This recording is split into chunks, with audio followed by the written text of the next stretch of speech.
Welcome back to another episode of The Challenge Insiders on Reality Pop. We're here to talk about The Challenge, episode 5. And what another great episode here, Chantal.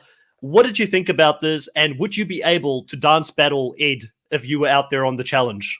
Okay, I mean, that's not even a question. Absolutely, I would be able to dance battle Ed. I actually grew up as a professional dancer, so I competed in ballet for most of my life, and up until like 5 years ago, I was still go. Watch out, Berna.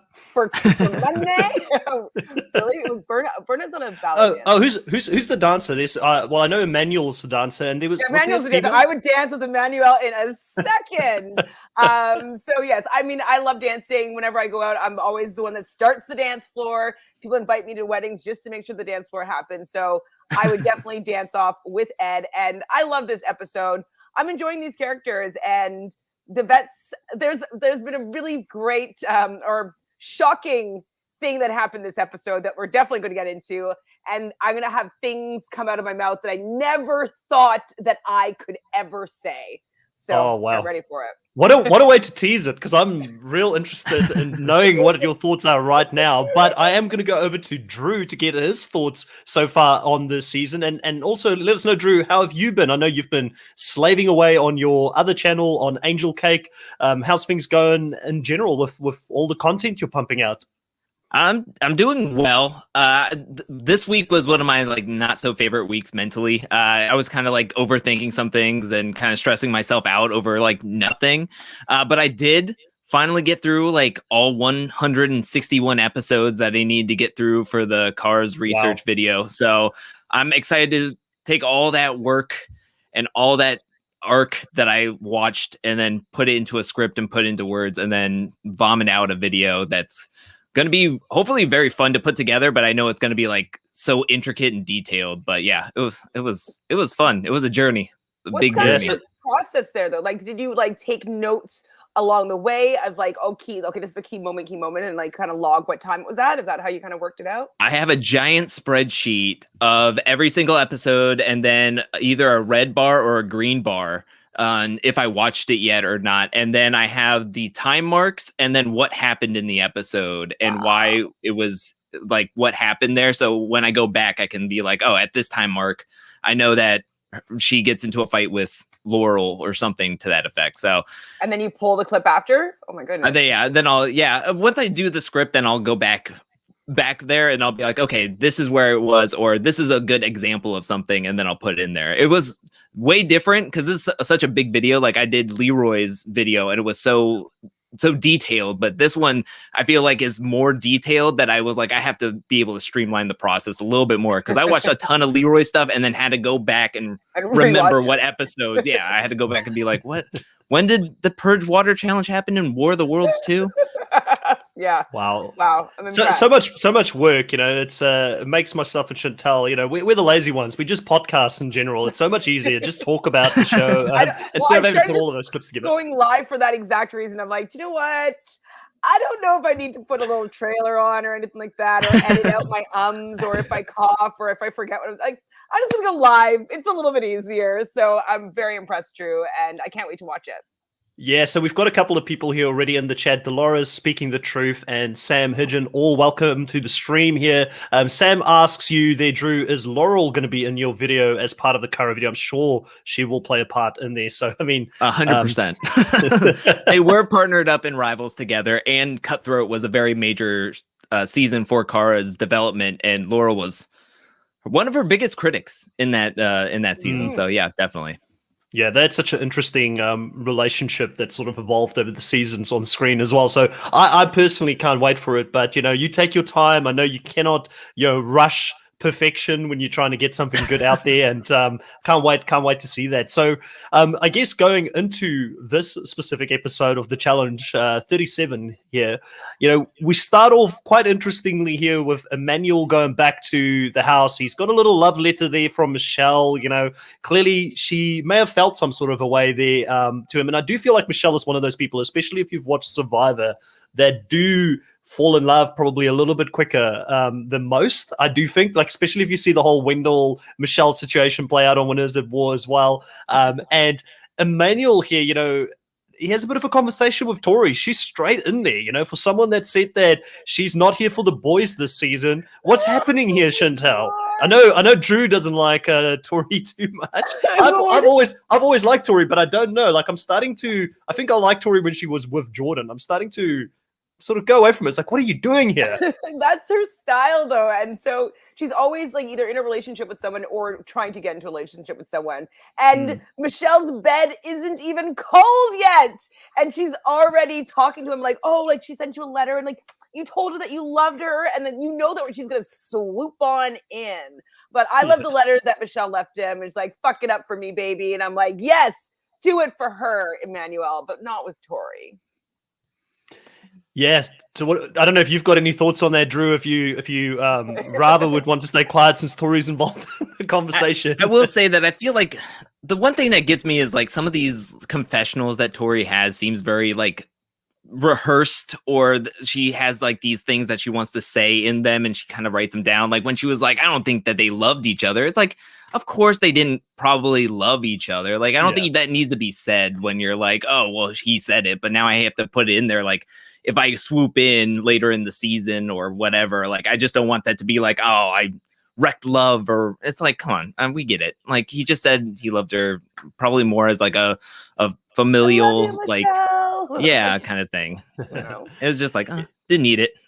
Yeah, speaking to Truth here says, Tori has literally been on a downward trajectory since her rookie season reunion, and it's tragic to watch since I really liked her throughout the season. And I do agree, like, she's becoming less likable for me the more she plays. And like, listen, I'm one of those people, I'm easily pleased, you know, like, I mean, I'm sure some of the hot takes are going to come, and myself and Chantal are thinking down the same line about some of this stuff, about changing our minds about certain people within the game. I think it's possible, you know, that the way the show's edited, you may not like someone, but as the show continued to progress season by season, we see these people grow. They're like us, you know, like, I'm sure we're not who we were when we were 18, right? Like, I was a little shit when I was 18. I've changed a lot over the years, you know, so you've got to look at that and say, hey, people grow, people change, you know. I mean, CT was an angry guy all the time, like, bloody, he's starting fights, hitting people, you know, and he's grown and he's become one of the most favorite characters on the show, you know. So I'm sure everybody goes through those growth periods, but I want to stay on the love connections here because,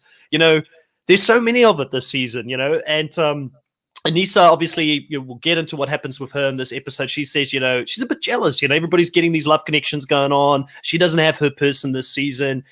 You know, a lot of Big T, a lot of Logan this episode. And I think we saw a little bit of that in the previous episode. And that's just going to continue to evolve throughout this episode, Chantal. And I'm still very high on this couple. I really like them together. I think they're super cute together. I think they're super cute together. And I really like that Big T has somebody that she can just have a good time with. I don't think that she's enjoying her experiences as much this season as she did maybe when she was with CT in the beginning. I just feel like, you know, she's kind of an outcast. She's not considered a vet. She's not considered a rookie. Nobody's really talking to her. And so that's not really that fun, feeling like nobody wants you around and wants to work with you. So the fact that she has Logan there who really loves her company, they can, you know, roll around, play, fight, and just be all, and do whatever happens underneath the covers, tentacles and octopi or octopus. Yeah, I like it. I like it for her. I hope it helps make this experience a lot better for her. Yeah, I think it's fun. I think it's a different light that we're seeing Big T in, because I don't think she's had this kind of relationship in the challenge before. I mean, she was super underrated her rookie season, thrown in early and got eliminated. And then she was trying to figure out the game in Total Madness with Bananas. And then CT, we kind of see a little bit more of her as a competitor and as a partnership. And then this season, we're getting to see the romance of Big T. I think it's like we're seeing all the sides of Big T, and I kind of like it, especially like Chantel was saying. I mean, she's not having the most fun this season. She doesn't have what seems to be a lot of people in her corner or a lot of friends. So having somebody special in the house that she can share moments with is very nice to see, especially with Big T, because she's one of my favorites.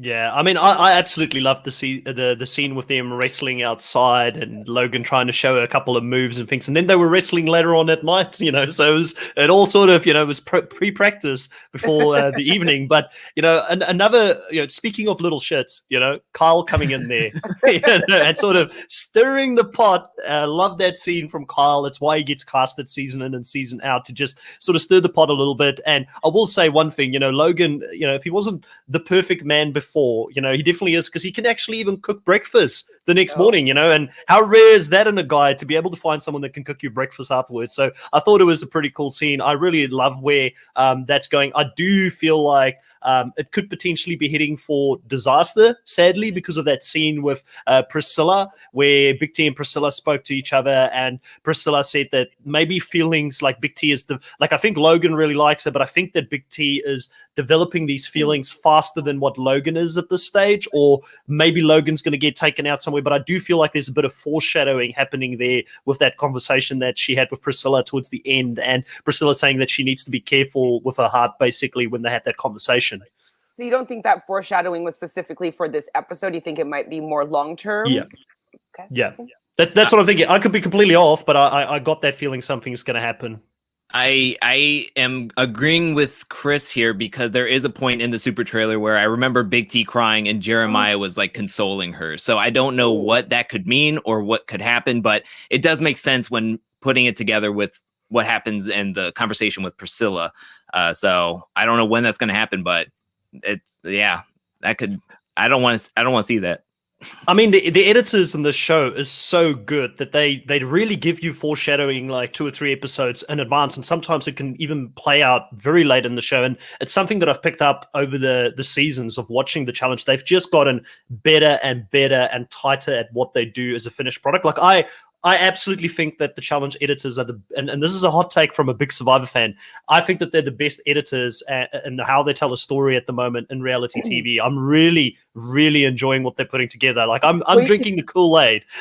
When they had that scene with Amber and Josh, and I think it was Tori sitting there with Fessy in the room saying that they're having a notebook moment outside, and they edited them as the notebook moment. I absolutely lost it. They do things like that episode in and episode out. It always delivers for me. Well, how they could cut out D from the entire season, that's work. Like I don't know how they can still tell a cohesive story when she was a kind of major part of what was going on. And so, yes, definitely props up to these editors for being able to tell a story or remove a story and continue to tell a story, and then also add in their own special effects that make it an enjoyable story to watch. So yes, I give you 2 thumbs up for these editors. I will say that I'm a little bit more critical on their foreshadowing abilities, because they are more heavy-handed, I will say, but they have some of the most fun. Like, I think they had the best time with Gabo in this episode with all of his edits, and it made me like, with the edit this week, I was like, oh, Gabo. Like, I was so critical of him up to this point, and then throughout this episode, I was like, oh, Gabo. You're team Gabo now? I kind of wanted him to stay. I was a little down. Gabo. I was a little down by the end of this episode. he gave us so much, and my favorite part of this is him getting ready for the Lair and spraying on the cologne, and you hear the words "oh yeah" on the thing. It was just amazing. It's like, I got to make sure I smell right for Logan when I'm down there potentially wrestling with him in the Lair. Just great editing. But I love Gabo, and for me, Gabo, he grew on me, definitely. He's this lovable, almost innocent like person in the challenge that you don't see very often, and clearly Nani really appreciated that partnership with him as well, because she really wanted him to come back. She saw something of herself in him where she said, I was underestimated throughout most of my challenge career. He's underestimating himself. I don't want him to do that. It seemed like there was almost this older sister, younger brother type of relationship that were forming between the two of them. And I really enjoyed that. And I'm also really enjoying Nani, which is weird because I wasn't a big fan of Nani when she was younger and she was on the challenge. Like a lot of the times, I know Chantal, I knew Chantal was going to come for me for that because Chantal loves the messiness, the partying. And I'm more about not going out there for a hookup show. I'm there. You're going to go out to try and win the challenge. You should take the challenge serious. And she was never that person, but she's really matured over the years. So I'm really enjoying her at the moment. Well, Nani, her birthday is the day after mine, and so I understand her vibes and how she acts, and so that's probably why I feel a kinship to Nani. I definitely loved her relationship with Gabo. But we know that like Nani is just a whisperer in that sense, where she's like able to really get along with these rookies. She doesn't come across overbearing ever. She's never like super mean, forceful, anything like that. And she's gorgeous. And so I feel like she likes having these younger guys maybe flirting on her a little bit. And then she just gets to show them the ropes. And, it's just like it works for her. And so I enjoyed this. I definitely wasn't upset. I was upset that he wasn't going to be coming back. I did want to see maybe if they had more in their, challenge partnership. But I do prefer the outcome of this episode better, though. I think Nani is like an ultimate partner almost, because she does work better in a partnership. She works better one-on-one, and she's very I think she's able to change with the partnership. Whenever it is, she can be that supportive role or help. She's very patient. We saw that with Turbo in War of the Worlds, where she was trying to help him out. Even War of the Worlds 2, she was always in his corner when she was partnered up with Bananas and X's 2. I mean, she was a perfect partner there as well. So, I mean, I just think she just does well on one-on-one situations. And I think it plays into what Corey and everybody's talking about, where she's like the challenge mom now, where she's just she's just there. A very hot challenge mom. MILF, I guess. Yeah, 100%. Even when she wasn't sat down with Huey and they had they're okay, let's get to know each other. You can see all that warmth that she brings and that she wants to have good partnerships with no matter who it was. If it were me, I'd probably be like, oh man, I'm gonna be with Huey. And I've got another hot take here. I've got another hot take about foreshadowing. My spidey senses went off early in the episode when Ed said that Yui made a really good decision in going for Nani, and that Nani's got all this experience and she's going to be a good partner and how she balances. I think somewhere down the line, we're going to see Ed and Nani become partners, and we saw a little bit of a foreshadowing there as well. Just, that one confessional made me wonder, down the line, if Tori is lost to Ed somewhere down the line, where does he go? And I think he might find a home there with Nani. I mean, I didn't pick that up, so I will watch out for that. Absolutely. I would love to see that to be. It's a hot take. I could be completely wrong. I might have my tinfoil hat on here, but I picked up on that and I was like, why did they show us Ed? Why did they show us Ed commenting on Nani's abilities as a partner? And I feel like they would have done that for a reason. I know he's got high energy, but there's so much, Ed's not one of those people that they're thinking, oh man, we need to find something like Casey to give him a confessional this episode. Like Casey, they normally have to find her something to give her a reason to be on a confessional. With Ed, he's so good at doing it consistently that they don't need that. I still very much believe, Ed gives us everything here. He's in the club, he's dancing, he's having a good time. Tori talks about the fact that he's a bit of a unicorn when it comes to his personality, and he just has so much fun. He's dancing for the editors. It's let me show you the dance moves. He's coming back. Definitely, he's a lock, and that's why I think Gabo, even though we want to see Gabo come back, and I think Gabo is a fun character, I can very easily see him get lost in between all of these newbies that have come in this season. I think that Ed, if I had to put money on it right now, if I had to go to the casino and put it on black, I'd put it on Ed, to come back for sure. 100% Ed's coming back. He's likable. He's easygoing. He has a good time. He's good. He's a good partner. He's actually the perfect challenger to be quite fair. And he's a fan of the show, I believe. And so I think that's all perfect. How old is he? If you want to come back. How old is he? Maybe 24. Is he mid-20s? Yeah, I feel like he's mid-20s. Yeah. So he could be the next Johnny Bananas or, that type of character. He doesn't need to be, he's not Johnny Bananas, but he could be that next person that they could have there for 10, 15 years coming onto the show if they wanted to. And I think they're desperately looking for someone now, because a lot of these characters and a lot of this cast is, especially around the veterans, they're getting older and older, so they're going to look for that next person that can be there for a while. Yeah, and I think every time we see a rookie or see people in the challenge, I'm always trying to think of okay, where could they fit in? If say next season is a theme season, if it is a rivals, which I would love if they did a rival season. There's so many rivals that have popped up, and I think it could do well. But Gabo really didn't have a rival in the house. Maybe Huey, if we're talking about it. He didn't really have a couple. And we'll get into that.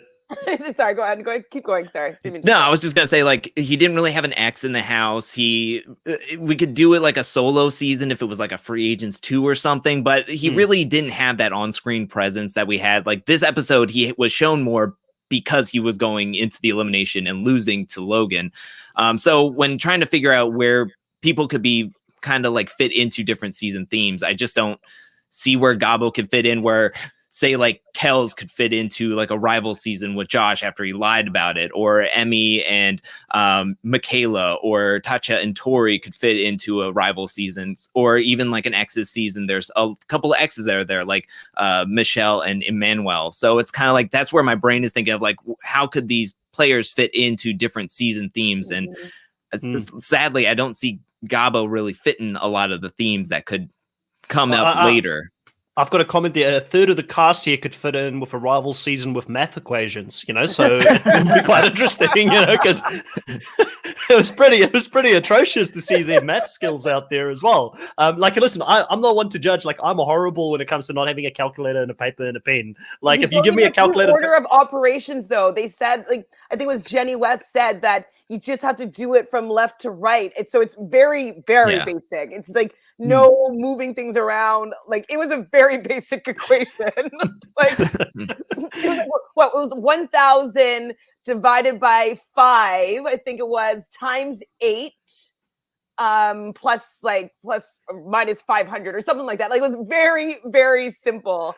And I was very surprised that they had so much trouble. I was like, oh God. I was seriously worried for CT there at a point, because CT's been sort of partnered with some shocking partners sometimes over the seasons, and people that have sort of held him back. And I thought, he's just going to flip his lid here if Berna can't get the math equations going, because she absolutely beasted the physical part of the game. She did extremely well. Similar to Emmanuel, we see the two Survivor players doing well. It's something you'd think they'd do well, an obstacle course type of race, and then a little bit of math in there as well. Emmanuel and Casey actually makes it to the podium first there to try and put the puzzle together. But CT does what CT does best, comes from behind, puts it in, gets another dub, for puzzles. And I think that if people are sleeping on CT, and they are still sleeping on him to a massive degree, they shouldn't be, because this guy is such a big threat going into the end game here. You've got to wonder, is he going to be one of those vets that they take a shot at first? Because who does he really have that will go to bat for him when the vets start turning on each other? I don't think anybody's going to do it, though. I think that they're terrified that he is not, like, he's going to come back and come back with a vengeance. So right now, everybody's playing nice. Like, yes, Fessy drew first blood here, but they're still kind of playing nice. I don't see anybody really coming for them. Maybe Josh and Fessy later on. I wouldn't be surprised, but other than them two, I don't see anybody bothering. And we even see in that daily challenge, we see CT getting along with Emmy a little bit, and he has a good working relationship with Berna. I think that he has the rookies, they want to be with CT, they want him around, and so I think he's pretty covered. Yeah, one thing about CT is his social game has been phenomenal. Since coming back from Invasion and then doing all these seasons, he's just being able to fit into that role of the social butterfly. But now that he's in better shape and he's coming off of a season that he just won, what does that mean? To me, I feel like you need to take your shot early and as often as you can with CT. I mean, you have to get some of these. A lot of people are like, oh no, these rookies have never seen the show, but that could play into your benefit of Kels, who is very confident with himself. If you could throw in a Kels versus CT and pray that it's something physical that maybe Kels could win at, or if it's a partnership that you can throw in CT with a bad partner, maybe you could trip them up. But as we go into the game, who is going to be the one to take the shot, and who are they going to send in against him? I feel like he worked with very well last season with Kyle and Devin. Devin, 1,000% knows that he can't go to the finals against CT. There's no way he's going to be able to win against CT. So he's going to have to take that shot. But who is he going to throw in CT against? Kyle, I'm sure, is just fine with it. Like, he knows that CT probably he doesn't want to see him in there, but he ran a finals with Johnny. He was totally okay with going to the Total Madness finals with Johnny. So, I mean, Kyle's going to be loyal, whatever way to get to the finals for himself. I don't think he cares about who he goes in with. He just wants to have a shot at the finals. So it's going to be like, who is going to take that shot and who are they going to throw in against him that has a relative chance to taking him out, whether it is a puzzle, whether it is physical. I mean, he is a very well-rounded character. And so it's going to be tough. It's going to be very tough. I wanted to say, you pose an interesting question there, like who's the person they need to throw him in with to be able to eliminate him in the game. And, there's the problem is that CT is so good at working with partners and adapting to the style of the partners that I think the only person that I really saw him struggling with last season was with, funny enough, Killer Cam, because he had someone that was just as confident and competent as him in the team, that they actually clashed heads when it came down to actually doing what they were supposed to be doing in those daily challenges. So who in this cast has got that same level of alphaness to them that they would compete with him and that he would struggle in a challenge? And the only other person I could think of as a potential here that maybe he would struggle with, because he had some communication issues with this person at times, but they also won a daily, Big T, maybe? I mean, I don't know. Who can he go down there with? And it is a really big problem, but I agree with you, Drew. I think with CT, you need to throw him in early and often, because we do know he's got weaknesses. He's not going to win every single arena when he goes in there, and he's also not going to win every single daily challenge. So you got to take a risk at some point. And I don't think socially within the vets, there's going to be too many people that will step up and defend him. Even Kyle. Like, I think Kyle is okay with working with him, but I don't think Kyle's going to put his neck on the line for CT at all. So, that's not Kyle's style. It's anyone but him. I will say that last season we did see a little bit of it in the All Brawl, where it was like an X battle, and then it was him going up against Kyle and Cam going up against Big T. If you can send him into an elimination where he's partnered up with somebody, and it's kind of like an X battle where it's like guys will take round 1, women will take round 2, and then they do a flip of the coin, and then you just pray that whoever he's partnered up with is going to be going up against the other person instead of him going up against somebody else. And I mean, that's the chance that you're going to have to take. Yeah. I do want to sort of go into Sam's question here. Who would be Michelle's rival if we're talking about rival season? And also the second question there from Sam is, who would be the most likely face of the show for females moving forward? Would it be Michelle or Michaela? I don't know if any of you guys want to try and take a stab at that. Michelle's rival. I don't know was Michelle feuding with anybody? I don't know if she was. Who was she? Like, she was pretty good in that deliberation, though. She was kind of. It was more Yui, but everybody, everybody's yelling at Yui. Oh, that would be a horrible partnership. Yeah, I think Yui's definitely got enough other people. Like, I think, Yui could have Ashley, you could have, probably will have Coriel. If there was a rival season, would probably be Yui and Coriel. I think that was probably the biggest blown up, and he definitely could have Gabo, but I think it'll be Coriel and Yui. Michelle, that's very good partnership. To be honest, Michelle, that is a problem for Michelle, right? Because Michelle is just too kind, really, to be able to. But you could easily pull, and what I think they might do is they would pull someone like a Wendell in as a rival, just based on what happened on Survivor, even though they're not truly rivals. I mean, sometimes they're loose with these kind of things. If they want to bring someone in, they say, these two are exes. They could be exes, they could be rivals potentially based on what happened there. Michaela could easily have, I don't know if Jay's allowed to come back, but Jay would have been the perfect rival for Michaela in a season like the challenge. And who's the most likely face of the show between Michelle and Michaela? I think it's Michelle. Like, I love Michaela, but I do think Michelle will, even when Devin spoke to her in the aftermath, she said, we'll see you win challenge 50. So I think there's an appetite within the challenge circles to get Michelle to come back often.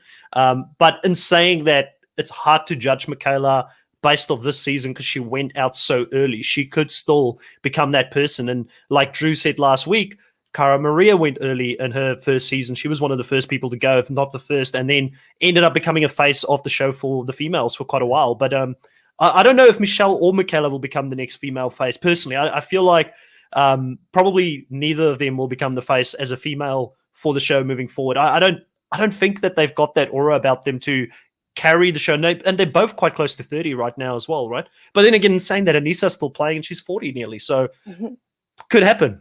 I think that Michelle could be the face of the show. And I think it's because Michelle has like this kind of hunger about wanting to do well on the challenge that I can see her doing the work that we are always like, why aren't you working out? Or why aren't you figuring out how to do puzzles? Like, I feel like she would become a student of the game and really come back in ready to win. And I can see her coming back and winning in her second season.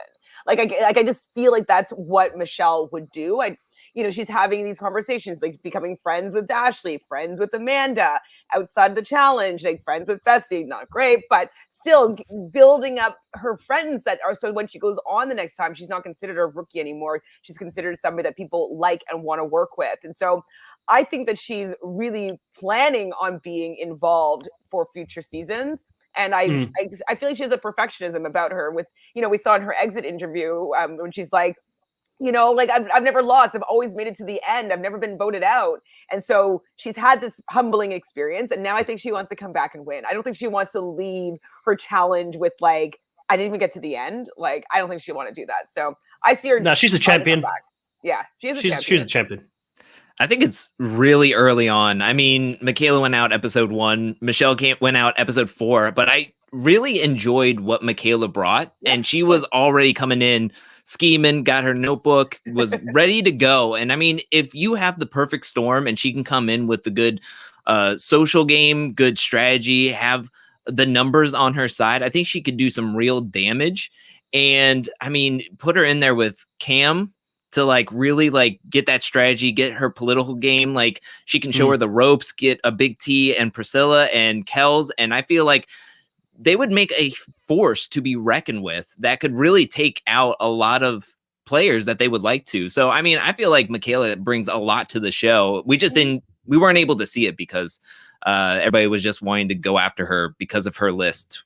But by the way, as you're talking about Killer Cam there, like to me, Killer Cam should become the face of the show. She's only 26 years old. I don't know if she wants to continue to do the challenge long term, though. She took a break here, obviously, with Leroy being done with the challenge for now. I'll put it as a for now because I'd love for him to come back at some point as well. And people have retired before and come back to play the show again. So, but Killer Cam for me, I would be very happy with her becoming the face. I don't think she is at this stage. And Sam asks if Ashley is the face of the show currently, and I don't think Ashley is either. To be honest, I don't think that there has been a big female. I know that the show is pushing for Tori and for Anissa to be that via the podcast that they do and all that kind of stuff. But I don't know if there's been someone at that level. And that's why I've been so critical about the fact that they were willing not to bring Amber back this season. They haven't brought Jenny West back. Like, I mean, if you've got new female champions that are winning the show,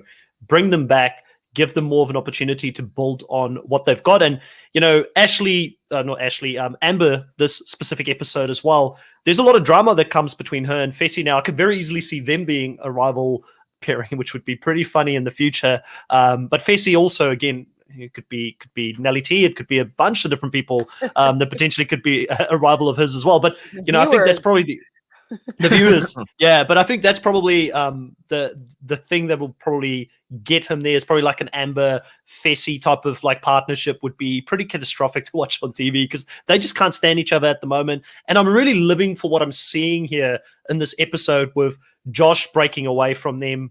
I don't know how long that's going to hold because we know that Josh has got some real friendships with these people outside of the game. But I also feel like, in my opinion, from what I'm seeing on the show, it's an edited show. I get it. But it does look like Josh is being treated like almost like the tag-along friend here. Like he's the third tag-along. Like they're not giving him the same amount of respect. They're not listening to him.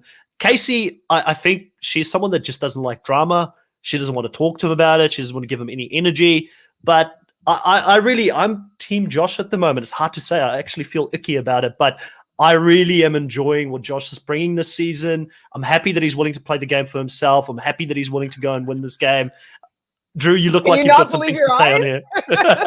No, I mean, you're saying a lot of good stuff, but it's tough because I think he was always a tag-along friend. I mean, in Double Agents, he was around Fessy a lot, but we can see from this season, just the small sample size, that Fessy and Casey are way closer with each other than Josh has ever been with either of them. Let's just be real. And I have to say it, going back to War of the Worlds 2 and watching that season very, very recently, like today and yesterday, I rewatched it. And it's like, yeah, Josh was doing the same things back then with Paulie, and Paulie was treating him the same way. I almost got like flashbacks, like, what am I watching, Paulie or Fessy? Like, oh, what's going on? And then the same thing happened with Fessy and Josh, happened with Paulie and Josh back and then. And I'm like, yeah, stand up for yourself, break away, do your thing, because guess what?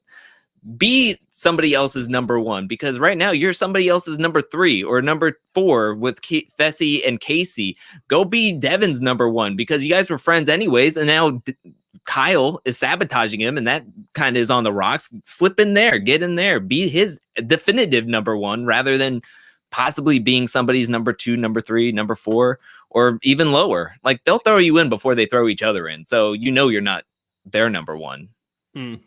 Yeah, I have to say, then that's what I was gonna, bring up, is that shockingly, I enjoyed Josh this episode, and I kind of like him a little bit.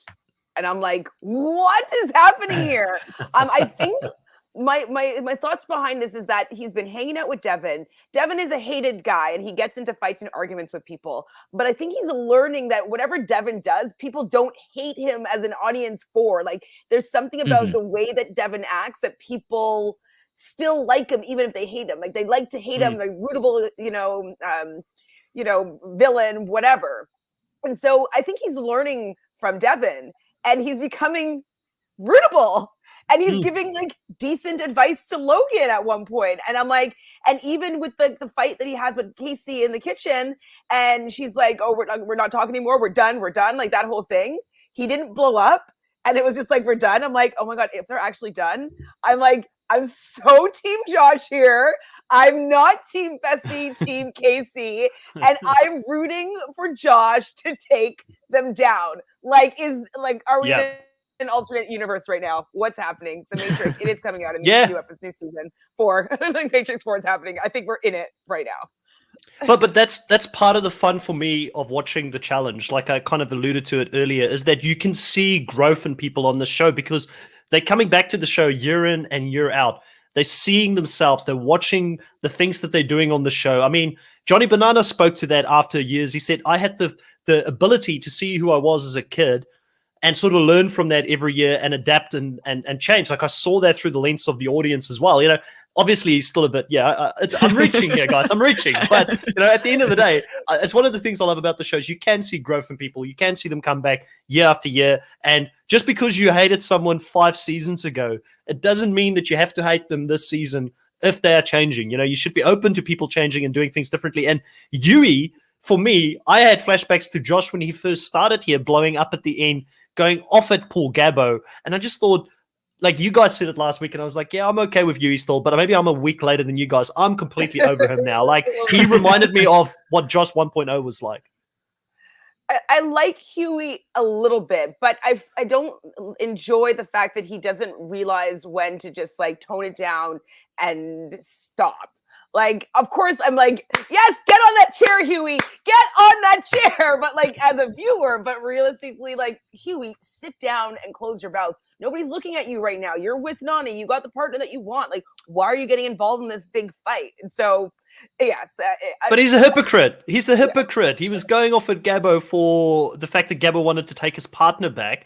And then he's saying to Gabo, you just needed to tell me that I shouldn't have taken your partner and I wouldn't have done it. But if they were mates, that shouldn't have even been a discussion. You know what I mean? Like, so I couldn't. Like, yes, there's the theater, and yes, it makes, like, I understand why people like that get casted on the show, but also remember the producers looked at that, with Josh in the early stages of Josh's challenge career, and they said, great, here's a guy that will shut us, head off, and we'll just continue to bring him back. Even if people hate that, and it got old pretty soon, we're still going to continue to bring him back because he does something when there was a lot of other boring, probably, people around him that weren't doing much at that time. I'm just fearful that Huey's going to become that person that's going to look for fights where there's no fights to be had in the first place. And he, in my opinion, he was completely in the wrong. He had absolutely no reason to get angry at Gabo at this point, and I was so happy when Karma came back to bite him and Logan ended up taking Nani in any case at the end. Now Bravo. Emmy. Bravo. And that's a partnership, guys. That's a partnership that is destined to fail. We know that they're going to continue to put the rookie people down there. So definitely he's going down next. And Emmy is another person. I'm sorry, guys. I'm not high on her at all. She's a whiner. She's a crier. She's constantly like this victim kind of mentality around her that I, in real life, just don't associate with. I find it very difficult to shout for, me personally. You know, and again, maybe she's not like that in life. Like, I don't want to, like, I don't know what she's like outside of the show, but I'm finding that very hard to identify with in this season. I don't know how you guys feel about her. Emmy. I mean, Emmy's really young. I think she's very much out of her comfort zone. And I think that's why, like, it seems as though CT is kind of endeared to her a little bit. And so I'm hoping that, you know, the CT whisper or the Emmy whisper comes out in CT, and maybe he could like construct like a super rookie or something like that out of her. Yeah, but right now she's just a little bit too emotional and doesn't have all that kind of together enough for me to enjoy her antics. Like, it's not enough for me right now. So I'm with you, Chris. I don't really care for her that much. Yeah, I feel like we haven't seen a lot of her besides her throwing a tantrum or being upset or anything like that. We're talking about the power of editing, by the way. When we're talking about Tori being somebody to root for in War of the Worlds 2 and getting the hero edit, and then from then we're not really like we aren't smitten by her anymore. We're kind of just like, oh, okay, Tori's back on the TV screen again. The same thing with how Kara was, and now Josh, we're like all liking Josh. It's all the power of editing.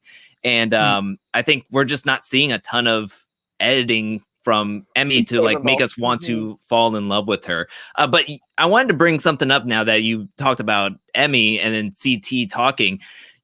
You brought up a possible pairing with Nani and Ed. Could there be a possible pairing with CT and Emmy? I mean, could that in the universe? In the preview, I could see that. Go ahead. I mean, in the preview, we saw that CT and Berna aren't getting along with each other. She's like, CT's not talking to me. CT's not feeling the duo of them anymore. And maybe that's a thing that maybe possibly somewhere down the line, Emmy and CT are going to start working together. Maybe he can use his Emmy whispering abilities. Why do you think he'd want that, though?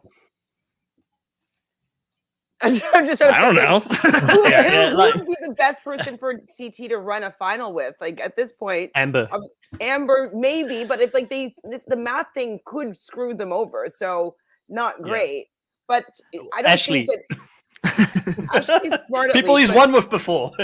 I mean, we talk about like the edit and putting stuff in there that's kind of like out of left field. I mean, they didn't have to show CT like building Emmy up and being like, "You got to fight, come on," or whatever. I don't know how to do his boss, but he did on thing. I know that was CT did that. Australian. He did that for Yui as well, like a couple of episodes ago, didn't he? He like pumped Yui up, and he showed him his old man training regime and all that kind of stuff, you know. So I'm hoping that it's just showing that dad side of CT, just wanting to help the rookies and stuff. I really don't want him to get paired with Emmy because I just feel like Emmy is a train wreck. I could be wrong. Like, you're right. Editing can make you feel a certain type of way towards someone. We see a very one-dimensional character on the TV screen that is through the lens of the editor and how they would like for us to feel about that character when they're playing the show. So there could be so much more to her. I'm really fearful of that. Speaking the Truth here asks an interesting question in the chat. He says that, could Yui be Emmy's partner in the Hall Brawl that they show in the trailer? If so, who do we think they'll face off against? I guess I think we can turn that around. Like, could be the Hall Brawl, who knows? But who will Yui and Emmy face off with most likely in this next round? Who do we think is in most danger at this point in the game? And it's such a wide field of people that they can choose of. I would automatically just think Amber, we're going to see her again fighting in the next episode. And it did look to me like Fessy, the vets are more on Fessy's side and on Casey's side. They've got more connections. Like, for me, Josh is actually in pretty treacherous water at the moment, since he's sort of paired off from that group. You see Fessy talking to Casey. They've got Tori in there. They've got Nani in there. So there's a lot of people around there. So Josh may find a home with the Young Bucks and potentially Devin. That could be a counter that forms against those guys. I don't know. It's very tough, but I would say Amber, just based off what we've seen in the edit, she may still be in danger. And Amber and Emmy Hall brawl would be interesting because Amber's won 2 of these Hall brawls before. She's got rugby experience, which is one of the reasons she's quite physical, and Emmy looks like she's no slouch. Like I think in the physical stuff, like Devin said, Gabo and Emmy couldn't find common ground, even though they both look like they've murdered some people in the past. She's pretty she's pretty physical. I thought it was a golden confessional there. But what are you guys thinking? What is the different options here? I would be here for an Amber Emmy Hall brawl. I think that could be quite exciting. For the guys, it's a little bit harder. I actually don't know who they'll throw in as a guy. I hope it's another newbie. I don't know. I mean, like Bettina, like who? I know that Fessy and her have something going on, so that's why she was kind of protected on his win. So maybe her, Priscilla, she's been having quite a few confessionals, but maybe this is just to be like, oh, she's going to be going home soon. So like, let's get to know her a little bit. So I could see her going in and not coming out. And then obviously Jeremiah, we haven't really seen him. We had that one like kissing moment in the club 2 episodes ago. Maybe that's going to be something. Like maybe that's why Amber's crying, because like maybe they're throwing Jeremiah in and she likes Jeremiah. And so she doesn't want him to be going home. I don't know. But we haven't really heard that much from those people, and they haven't been bringing anything. So they can go. Like they can go against them anyways. Yeah. You might know this one here, Drew. Does Emmy have a rap single? She did put out like an Instagram post about like an alien comic looking into like the medicine cabinet, and then she put like September 14th. So I think something dropped or something's going to be dropping very soon.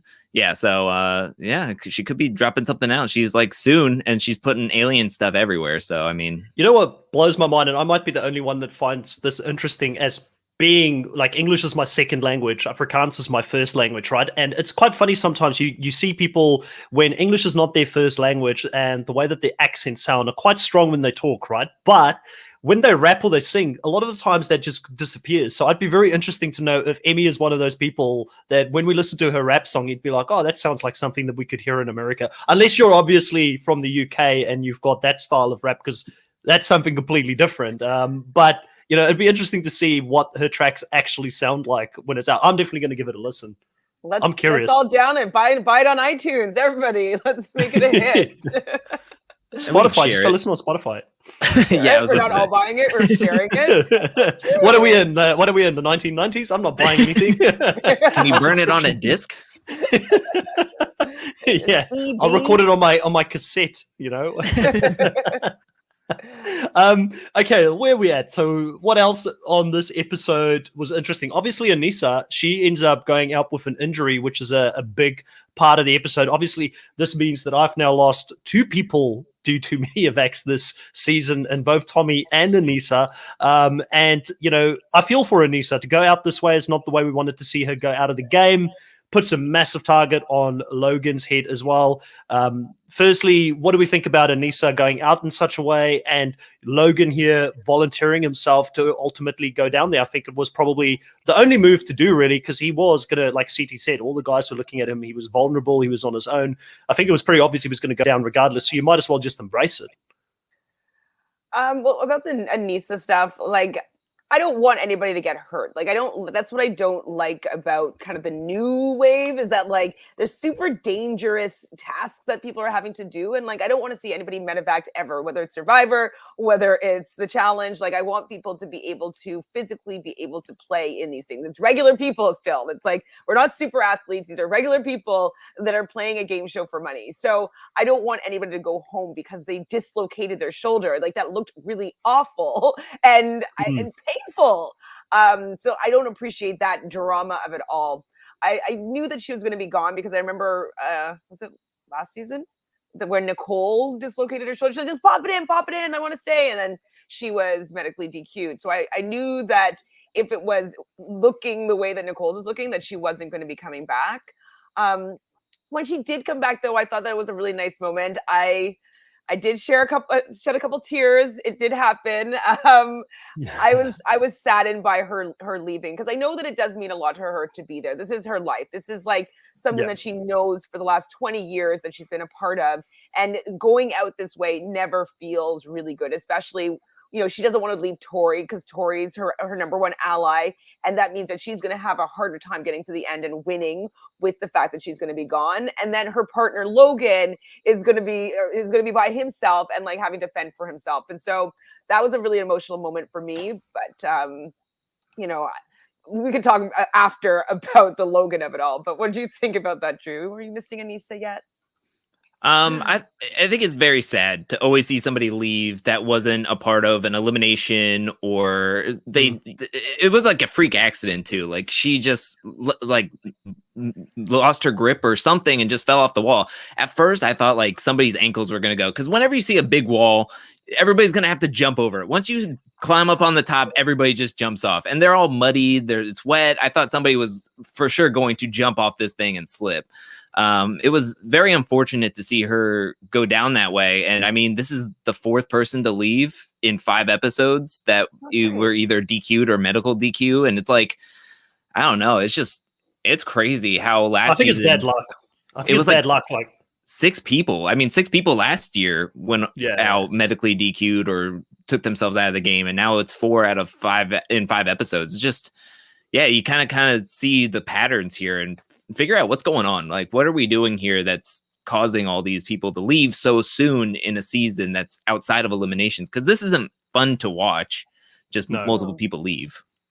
Well, I will say, as someone that's done many obstacle course races in my time, and it's something that I enjoy to do in my pastime, like, you do see people get hurt on those races. Like, I mean, I've gone to so many Spartan races where you start I remember like in Tough Mudder, like actually the first ever obstacle course race I did was Tough Mudder, and I remember going into to do it. It was like maybe 4 or 5 years ago, but I got hooked onto it, and there were people being sort of moved out of it on stretchers into ambulances because they slipped in the mud or they hurt themselves. And I was like, shit, what am I getting myself into? And you've got to sign a waiver to say that if something happens, you can't sue the people that you're doing. At the end of the day, it's not like, there's certain elements of risk to a show like this that I think will always be there.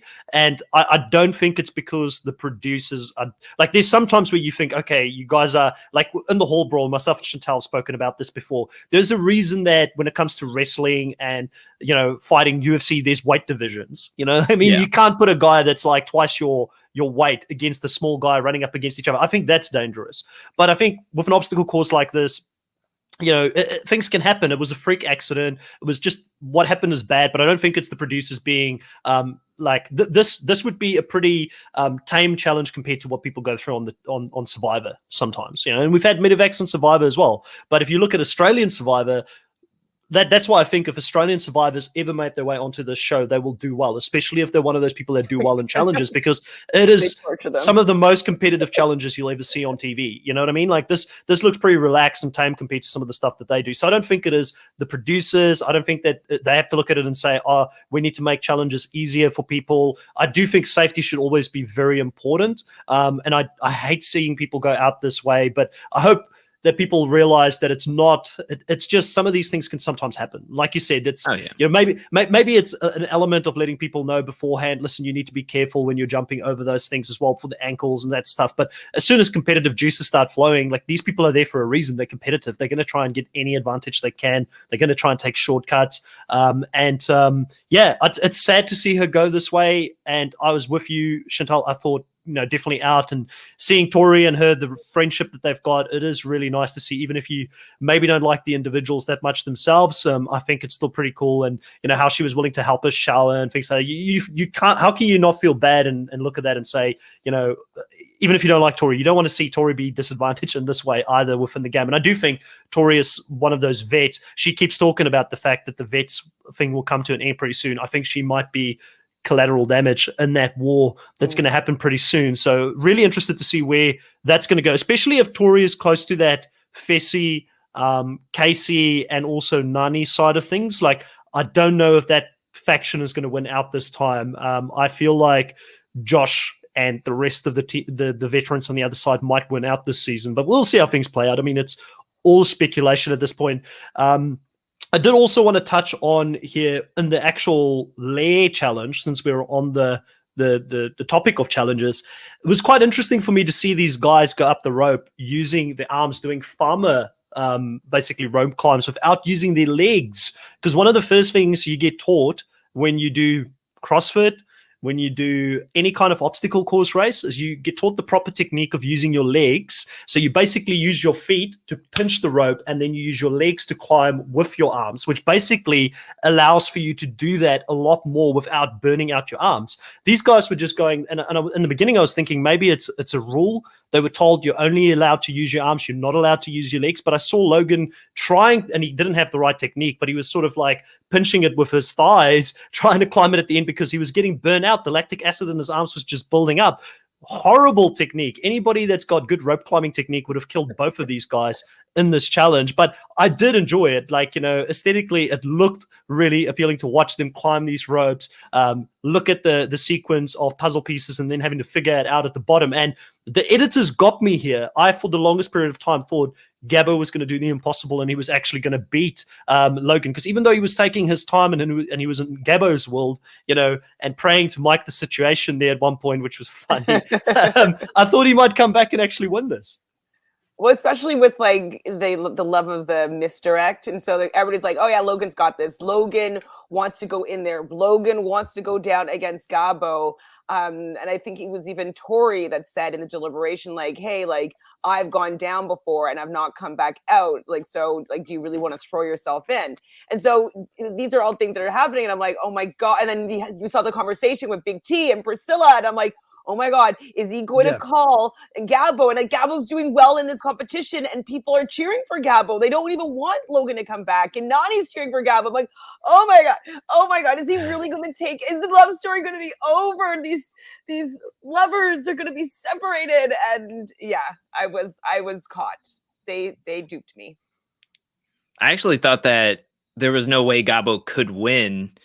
Just for the sole fact that we've seen Logan more often throughout the season already. They set up the Big T kind of like love thing in episode 4, and we didn't get to see really much of Gabo until this episode. So when they kept on showing both men, I was like, all right, I think that Gabo is the one that leaves, especially when he was like, I don't have room in myself to like memorize anything. I just have songs and he keeps on talking about the situation and Jersey Shore. I'll be honest, I've never seen a single episode of Jersey Shore ever. It's like, terrible, but watch it. Never. But so that's where my head was at. But they did name the episode title after him, so I wasn't sure if that was because he was staying or because he was going. You know what I mean? So I wasn't sure if it was going to be the victory, and that's why they named it off of him. So. Yeah. So ultimately here, we get Logan take out the win. He gets an opportunity. And I actually wanted to talk about CT doing the normal fake out here of, well, I didn't say it was a guy's elimination only. And, it's like, is it ever going to be anything else? Like, it's just getting to the point now. I'm surprised anybody else is shocked up there, because he does that season after season every time. Like, it's getting old. Like, I love him, but it's just getting a little bit old now. Like, I mean, that these guys, these veterans know what's going on. They know how to plan around things. They've been there enough. It's really hard to fake them out.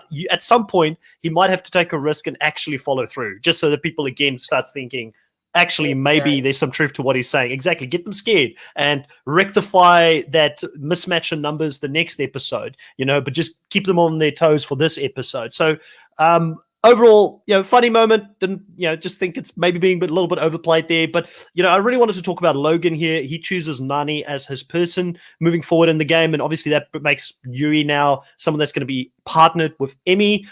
Did you guys for a second there think that maybe he would go for someone like Tori, because Tori and Anissa was so close and he would want to work with her? Or were you guys pretty sort of confident he was going to go in that direction of choosing Nani, because we've never really seen Nani and him even communicate prior to this? So it was an interesting choice. And why do we think everybody's willing to work with Nani this season opposed to other seasons?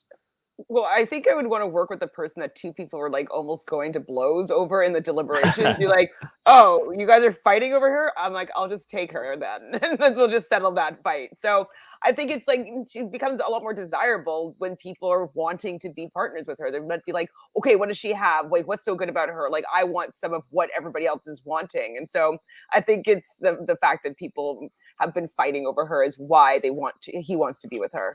And I think it's a very good choice for him as well, because like all the things that we've talked about Nani and her good qualities. And I think that they could be a winning team together. Like, I do think that they could work together and do some of these challenges well enough to be victorious. So I think I want to see this coupling, and I want to see them work well together.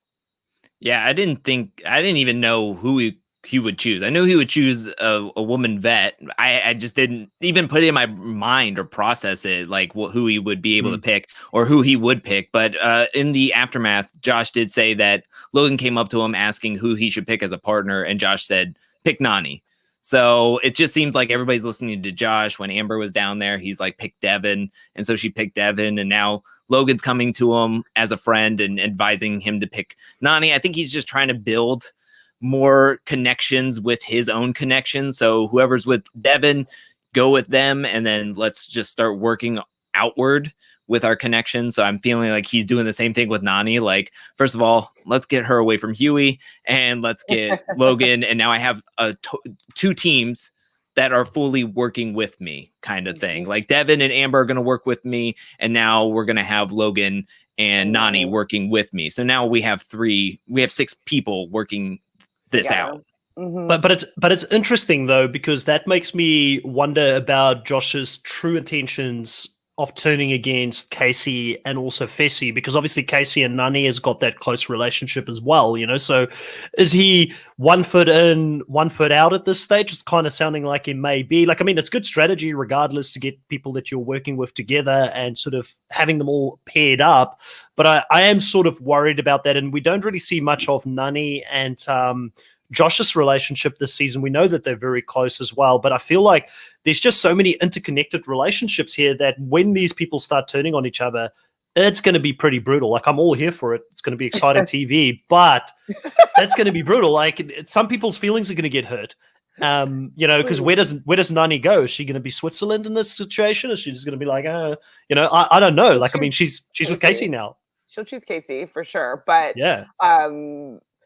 I don't think that Josh will put her in that position, though. I wouldn't be surprised if Josh ended up maybe getting Casey taken out, and like so he can have Nani be a little bit freed up there. But yeah, I'm interested to see how that kind of falls apart. It's great. Yeah, we need to see that happen sooner rather than later. Get Casey and Fessy into that elimination, and you know, if we go into next season again with the same bloody cast, the same Big Brother Alliance again, like I'm going to pull my hair out of my head. Like, I've seen enough of Fessy and Casey at this stage. Like, Josh is showing me more growth than those two. I'm not interested in those two at this point. So, yeah, but they keep making it to the end somehow. Guys, is there anything else that you wanted to talk about this episode that we may have missed before we go into our cast assessment and look at who's left in the cast, I should say, and do our rankings? One thing I wonder if you guys thought like I did. So during the deliberation, there was a moment where Fessy decides to pipe up and being like, yeah, you know, we know that CT is going to keep his word or whatever. And then he said something like, you know, we're all being so straightforward at this point. And then you see Amber turn to him like, oh, we're all being straightforward. And he's like, oh, we're doing this now. So like that little spat I thought was interesting. Yeah. But I was wondering if they were setting us up for CT maybe actually turning and throwing Fessy in there. Because Susie was acting really like sus. I was like, he's like, I promise, guys, I'm not going to be throwing you in. Like, he wants Gabo, I'm going to give him Gabo. And I'm like, CT, why are you acting like that if you're throwing in Gabo? So I was thinking that maybe he was throwing in Fessy. And I was just like, I was salivating with the hope that was coming. And so maybe it's coming later on in the season. But that's something that crossed my mind this episode. I think he was just nervous, I think he was nervous and wanted to deflect. I don't know what you thought, Drew. Yeah, I think it's too early. I mean, I hate to bring it up, but War of the Worlds 2 is just stuck in my brain, and he's like working with Kara's side the whole time. And then it got to the end where he decided to make the move, not throwing in Tori, and decides to send in well, he voted for Ninja, but it was Ashley versus Nani, both US side instead of anybody from his UK side. So I don't think it was going to happen this episode, but it could very well. He's going to have to make a move at some point, and he knows it. Like if he wants, like last season, he wanted to get Cam as a partner because he saw her as a very great competitor, and so he wanted to make that move sooner rather than later and see how well they gelled with each other, if they could put on a winning streak, get to the finals together. So it's gonna happen. Gosh, I'm just like, they say it so much though. I mean, Tori's like, oh, she's technically a vet, meaning we don't really count her as a vet. We just want to throw her in and who cares kind of thing. And oh, it's going to end soon. It's like, when is it going to end soon? Can it just happen now? Like we heard this like for 3 episodes. Everybody's just laying awake. It's going to happen. We're all just sitting there on tender feet or whatever. It's like, do it. Like, please, like nothing has happened. We got a passive aggressive argument in the kitchen. And then we have 2 people throwing themselves in at the 45-minute mark. There's still 45 minutes left in this episode. Let's just go. Like people yell at each other. Please. It's happening. I think next week, week 6. and Devin is giving himself pats on the back because of how great this alliance have worked together so far, and he's thinking it's the greatest TV ever. But for me personally, I'm with you guys. I thought it was really predictable in that sense. Like I'm still enjoying the season. I'm still enjoying things playing out because I know it's going to come. Like I mean, I know we're heading that direction, and they're going to have to make some moves pretty soon. I think one player we didn't really talk much about here, and obviously being from Africa, I'm always looking at the African queen that's out there, and Esther. You know, she's consistently performing really well. We're continuing to see that storyline between her and Fessy, where she's extremely happy about being partnered with him, and I think that she's in for a rude awakening at some point. I think we spoke about this a little bit last week. I think there's going to come a point where he's going to betray her. He's not going to run a final with her. She's doing well now, but a final is a different beast, and or it's either he's going to betray her or he gets taken out and she's on her own at some point in the game. One of those 2 things are going to happen. And I'm loving what I'm seeing from her so far. What do you guys think of Esther? Has she, up until this point in the show, do you think she's done enough to potentially be one of those rookies that could get a recall in the future? I'm not sure, but I am curious about why she throws water in Amber's face. So maybe that will influence me as to whether or not I think she'll be coming back. I don't know if she's strategically good enough yet at this game to be, I want to see what she has to do. Like right now, she's just with Fessy, who I can't stand, and they've won a couple of dailies and made decisions that I didn't want them to make, and she was willing to go along with it. So I'm just kind of like, I know you're in a situation where you kind of have to follow your partner. Your partner's a vet. He's running the show between the 2 of you, but I think the stink of Fessy is making me not care that much about Esther right now. So maybe when he's gone, or she has a new partnership, or we can see some fight in her, or making some strategic moves, or throwing some water in Amber's face, like maybe then I can tell like what she is like actually as a player. But right now, I don't know if she'll be coming back yet. I think she could come back. I think she has a good like resume right now. I mean, 2 wins out of 5 episodes, and she's going to get into some of the drama. I think one thing is that she's going to stick up for Fessy way too much, like being like, hey, don't call my partner a snake, and then throwing water in Amber's face when you know they're going to have a conversation about what Fessy did and everything. So, I mean, I think she's just sticking up too much for Fessy. And I mean, that could be her ultimate downfall, is being too, like, in a game where you can be thrown in at any point or switch partners at any point. She's too attached to Fessy, I feel. It's like you need to be able to move around and be like water instead of throwing water. I just had another thing that I remembered about this episode. Nelly T, sort of doing the challenge and saying, he's kissing these 2 bad boys, which is just the typical Nelly T confessional. I now know who he makes me think of every time I see him on screen this season. He's the Black Johnny Bravo. He's Johnny Bravo, isn't he? If you guys watched Johnny Bravo before, it's the guy with the blonde hair that's like, hooyah, and he keeps kissing his own like muscles and doing the poses. He just reminds me of this cartoon character, Johnny Bravo. I might be on my own here, but I'm like, from now on, he's Johnny Bravo in my mind. He's just this big character. I love what he's bringing to the show. I know he's your number 1 pick, Drew. How do you think he's stacking up for you so far this season? Do you still think he's getting to the end here and winning the show based on what you've seen so far? He's a cornball. Like, oh my goodness, him doing the snake thing last episode and then kissing his muscles. And I was going to ask you if you added that to your infomercial. Oh my gosh, he's gonna have like a dating thing. And the best way to get your muscles to grow is to show it proper love. And yeah, self-love. That's all you Self-love. need. I mean, at least he's getting a lot more screen time than say, like, I don't know, like I feel like Corey's really faded into the background a little bit. I'm like kind of frustrated with that. I mean, Corey, who is a big name and big because of Teen Mom, and now he's coming on to do the challenge. He's kind of going in between two shows, and he's not getting anything being partnered up with Bettina. We got a little bit of a confessional last week, but this week I don't think we saw any of him, which is kind of surprising and shocking. I mean, granted, CT wasn't being shown a lot before this episode, but I don't know. Maybe he can like come out more when more of the rookies fall. I don't know. Yeah, like we've got Corey, my number one pick, and I'm telling you what, guys, I am feeling super nervous. We'll remove the players here from the board, the lowest people that I had as well. So I'm losing 2 off the bat here, and when I'm looking at who's left in my team, you know, with the only experienced guy being Corey, not getting a lot of screen time, I'm nervous. Like, do I like the people that I've got in my team? I do. There's a few people I really do still like to go far. Like Casey's going to be competitive. I don't like her as a character on the show, but I mean, if she makes a final, she's going to do well. She's decent at challenges. Emmanuel, like he's surely going to be starting. Like they're going to start throwing this guy in pretty soon. He's a bit of a threat. And then Ed, I just as a character absolutely love him. So pretty good around that. Like I said, Esther, I think she's doing enough this season. She's of all the rookie females, she's been getting the most confessionals. She's been the most consistent. I think there's a story being built around her. I could see her being that rookie that goes the furthest, potentially. Maybe not, but potentially she could be there quite deep in the game. And then Tori, I think, is like, I'm really nervous for a few people here. Tori is in real danger. Huey's in real danger currently in my team. And Emmanuel is in real danger. So very soon, I might only end up with like 3 or 4 players here in the game.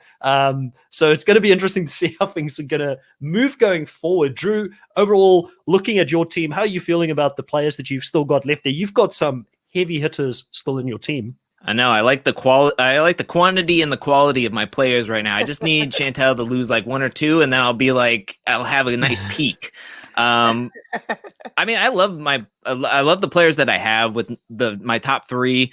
I mean, I'm nervous about Big T. I'll be honest. I'm nervous about Big T. I'm sure Bettina, her protection from Fessy can't last too long.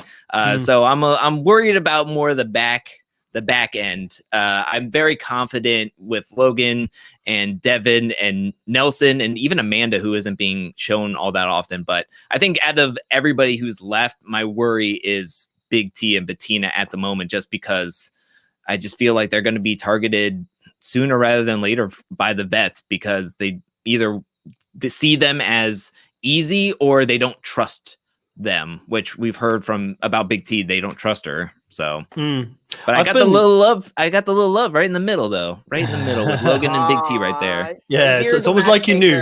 Mm-hmm. You made it. I've really enjoyed Priscilla this season as well. I don't know how far she's going to go. I know she's partnered with Nelly T. So funny enough, you've got that partnership in there as well. But she's consistently being shown as being the voice of reason in a few of the confessionals, and being sort of her reads seem to be very accurate. And I said this earlier, I'm just going to very briefly mention it again. If you're not integral to the storyline and what's happening within the show, but you're still getting those confessionals, to me, that's interesting. It's similar to what Amber's edit was like last year when she won the show. I'm not saying Priscilla necessarily will be that same rookie that's going to go there and win the show. But I like her, and I do want to see more of her. And I hope that friendship between Big T and Priscilla continues to evolve, so that Big T is not left on an island every single time that she comes onto the show. Like, we need her to have 1 or 2 of these international friends, and that's someone that's in the UK, similar to Big T. They can actually meet up and have that same friendship outside of the game as well, like a lot of players in the US have. So if you're going to invest in Big T, start thinking about making sure that there's people that she can align with if she comes back season after season, because I don't want to see Big T be this outcast every single season. It hurts my heart to see her in that spot every single time. Yeah, she has a lot of great confessionals, and she's also fantastic. I mean, I would want more of Priscilla in the edit, and also she has like fantastic confessional like looks. Like Mm. she's just amazing. Like, She's good we need looking though, more. so We need more of her. Definitely, like I can definitely see more of Priscilla happening, and I want to know what's going to go on with her. Like, what's her storyline? Are they doing this because she's just going to have like one big episode and then go out, or is it because she's going to have a little bit of some longevity in the game? I'm here to see it. I think she needs to get a better partner, like a partner that's kind of been, like who she was, Nelly. Like Nelly. he's not been doing anything this season Nothing. except for, I mean, messing around with Berna. And I feel like I wish that he was just more involved with like getting to the end and winning and getting in the strat, like something to see so we can see more Priscilla.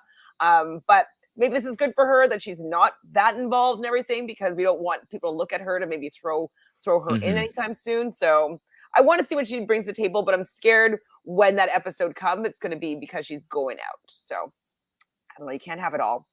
But with my team, I mean, I feel like a few people are in some hot water. I mean, I don't see Fessy getting to the end again. I don't see that happening. Oh, please.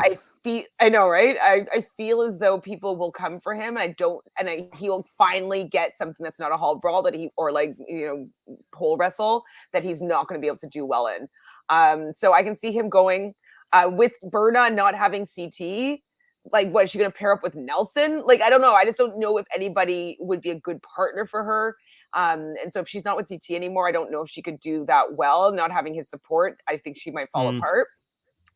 And Jeremiah, I don't really see him doing that much. He hasn't shown that he's a super good competitor. We haven't seen that much of him in confessionals or anything like that. So he's just kind of lost. So I can see him going out and not really mattering that much this season. So those are my three right now that I'm thinking that, like, I could see them nothing all about going out.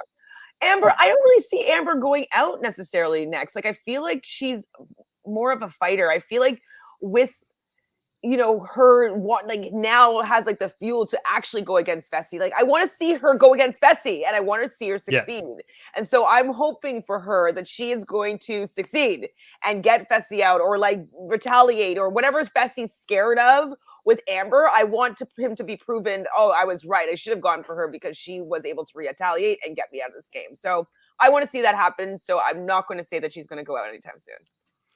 All right, one last quick round of all the teams. Who do we think in our teams are the two players that are playing the best game and are the safest at this point? I will have to go, even though we haven't seen much of him, and I agree, I want to see more of Corey. I think that it's kind of typical of him sometimes to go missing mid-seasons in a lot of these challenge sort of shows, and then he sort of comes back towards the end. So I don't know if he's going to win this show. I don't know if he's got the edit around him. But then again, the challenge edit this show so differently compared to other reality TV shows. It's not impossible for him to still make a massive run towards the end of the game here. But I do think he's sitting pretty, being in that vet alliance. He's not going to get looked at. And then it's not going to be a shocking one here. Casey is the other person who's very secure, very cocooned, and with that alliance with Nani and also Fessy and others around her that probably will protect her just due to the relationships that she's got in the game. Does she play an exciting game? No, but she's safe for now.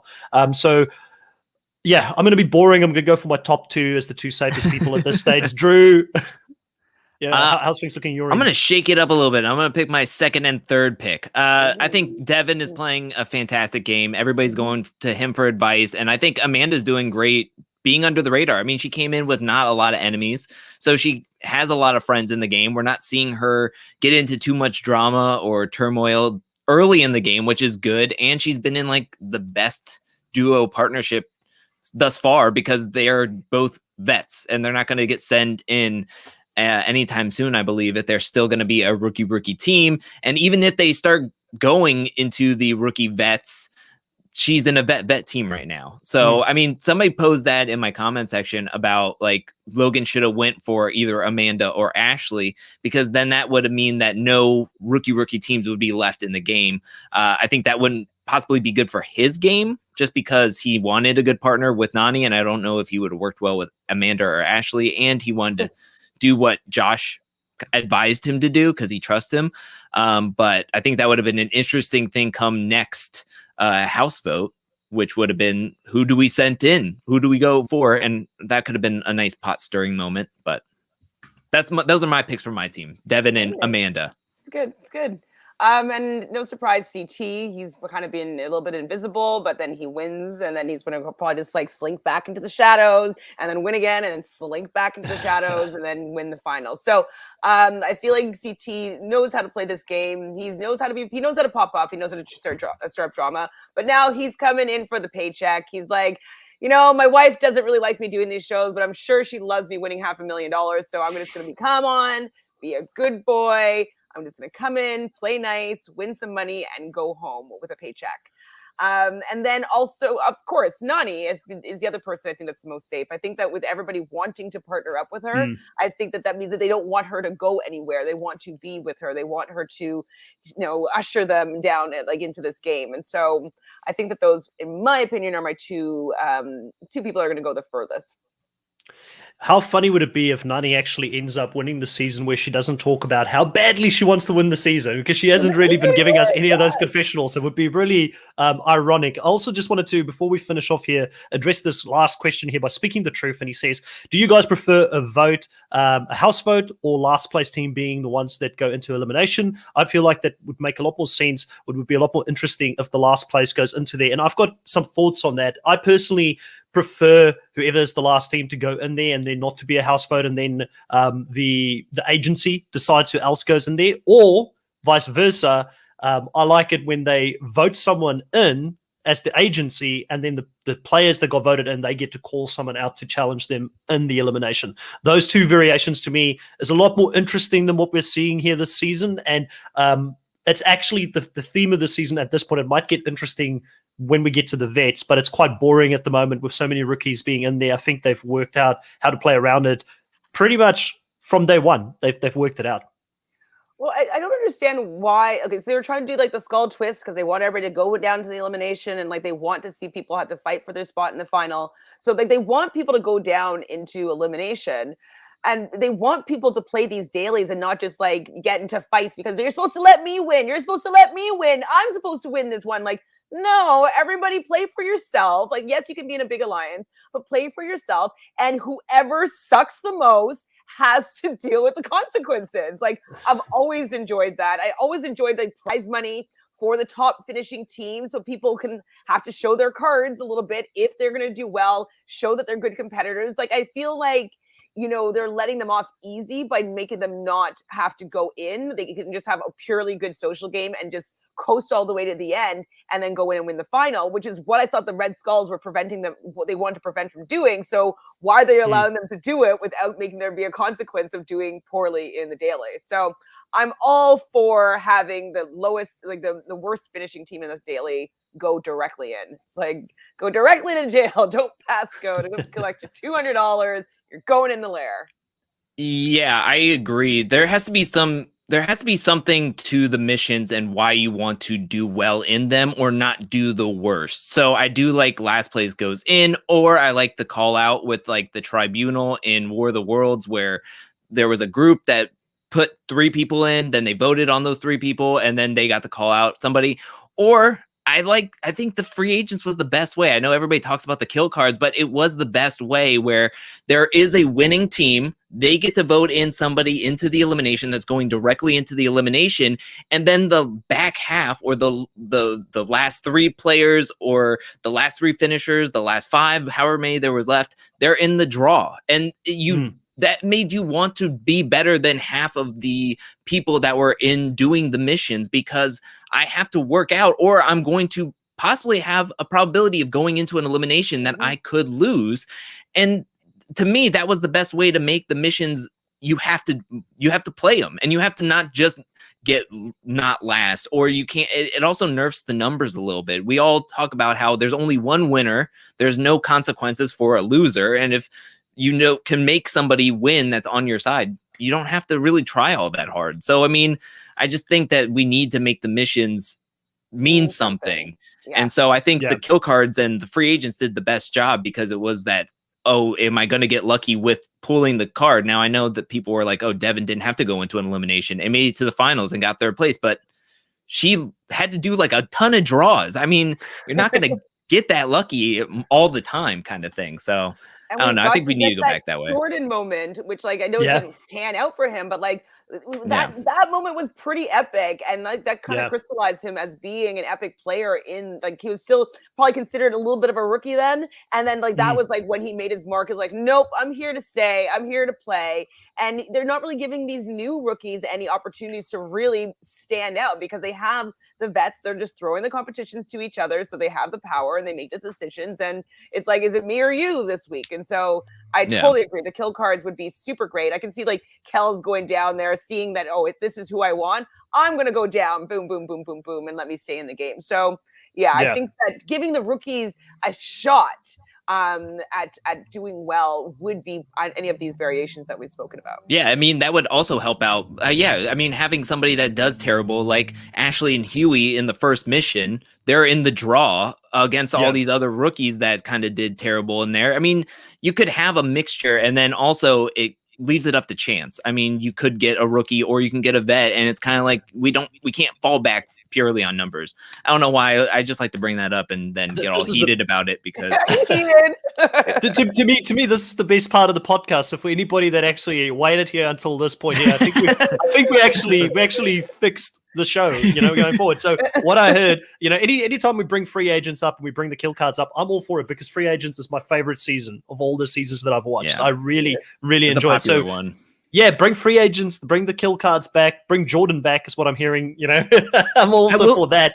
Get rid of Tori if they want to play in the same season. I'll take Jordan back. I will say, if you want to fix ratings, make it a free agents too, and watch everybody go crazy when you bring back like all the old OGs and some favorites, and call it free agents too, and everybody would lose their freaking mind of like the kill card is back. Is like all you have to do in the trailer on the promo on between ridiculousness episodes, and everybody would be like, "Yo, what?" I got goosebumps even though you mentioned ridiculousness. I was like, okay, epic. Put at least, even if it's fake, just put a scene of Jordan flipping all the kill cards. Bring Jordan back and let him flip all the kill cards, and oh my gosh, what? All right, one last question here before we finish off. And Sam is asking you this question, Chantel, as the person who's the relationship expert on the panel here. Fessy and Amanda, yay or nay? And I've got a feeling I know what you're going to say. That face tells us everything we need to know. I mean, it's a nay, but it's also hilarious because Amanda is just she's so bitchy to him.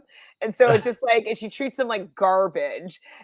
And like the fact that he's just like so obsessed with it, that's kind of funny. But I'm not shipping that relationship. I don't really care that much. I would like maybe seeing if there's some drama that comes out of it. But is this why Fessy comes back season after season? Because the fans treat him like garbage, and he just loves the show too much, and he loves being treated that way. Is that why he's coming back to play every season? I think so. A little bit strange abusive relationship with the show, or with maybe even Amanda here, which I haven't followed any of that, Sam. I don't know what's going on the Instagram. I'll go check that out afterwards. But but I do want to go and do the roundtable here. Drew, what do you have coming up in the next week on your channel? I'm sure there's a lot more challenge content, and you're doing your weekly sort of shorter versions of your thoughts on what's happening each episode as well. And what else have you got in the pipeline coming up? And we know Cara Maria, I think we're sort of putting that out here every week, where by the time it's going to drop, people are going to be really amped for it because we talk about it every week a little bit. There's a lot of pressure now. Next week I'm just doing the review and recaps and Tiny Table Talk while I work on the giant video of Cara Marie's evolution. And then the next Tuesday, not this Tuesday, but next Tuesday is the Cara video is supposed to get out. So Tuesday or Wednesday. And then I got a lot written down that I'm thinking about, but I like to take it as a step at a time to kind of feel like how I'm feeling. Like I was thinking of like a Landon documentary, or going with bad calls by production, I thought would be a good one, or talking about band players. Those have been really on my mind for a little bit, especially going into October. I'm very excited. I'm trying to come up with some fun, different ideas for the October season, but we'll see how it all goes. But right now, definitive is the Cara video coming out in 2 weeks. Looking forward to that. Chantel, what do you have coming up on your channel? Tons. I don't know. I'm always online, but I'm hanging out with Sarah from Entertainment on Saturdays at 6 p.m. Eastern, talking about the last couple of episodes of Survivor South Africa. So join us there tomorrow. Big Brother, after the episode, we go live. We're doing Bachelor in Paradise. I'm also with Sarah from Entertainment again on Wednesdays, I think at about 6 p.m. Eastern. Talking about The Circle, episode 1 and 2 we just did this week, and then next week I'll do 3, 4, 5, and 6 on Wednesday. So with her, so that's something else. And I'm probably doing like 5 other shows that I've forgotten right now. But subscribe to Reality Realness and hit those notifications, and so you'll know whenever I go live. For sure. I saw The Circle there was a lot going on this week on social media about that. So I just keep Circle, don't read, move on, next thing, because I definitely want to jump into that and watch it as well. I've always enjoyed The Circle. It's one of my guilty pleasures. So basically on Reality Pop, firstly, we just want to thank everybody that has subscribed to the channel over the last couple of months. We've just hit 1,000 subscribers, which is a massive achievement for Reality Pop to be able to have achieved that. So thank you for everybody that either listens to this show or any of the other shows that is on Reality Pop as well. I will be back later on tonight, my time, which will probably be somewhere in the early morning hours. I don't want to do the conversion over to America, but it'll be early. It'll be 4 a.m. or 5 a.m. or something like that, to talk about Survivor South Africa. And I will have one of my favorite, in fact, he's probably my favorite player of last season for Survivor South Africa. Jack Berger will be a guest on the podcast with us tonight to talk about that as well. It's been a great season so far. Spoiler alert, Chantal, have you watched? God. Nico's voted out. Voted out. The host has voted out. No, I'm just joking. So we'll be talking to Jack about this season. It's been a great season. And then also tomorrow we'll have the latest exit interview with the person who got voted out on there. And then we will have on Monday, Sunday in the US, it'll be the finale episode for Australian Brains versus Brawns. Can you believe they started after Survivor South Africa? They're finishing before it because they do 3 episodes a week. It's pretty full on. So it's been a roller coaster. And I am looking forward to the off season for International Survivor and maybe getting involved in a few other things and some fun podcasts around that as well. So stay tuned, hit the subscription button if you haven't yet, put the notification on. We'll be back next week at 8 p.m. Eastern Standard Time on Friday to talk about the challenge episode 6. So really looking forward to catching up with you guys then. Ciao. See ya.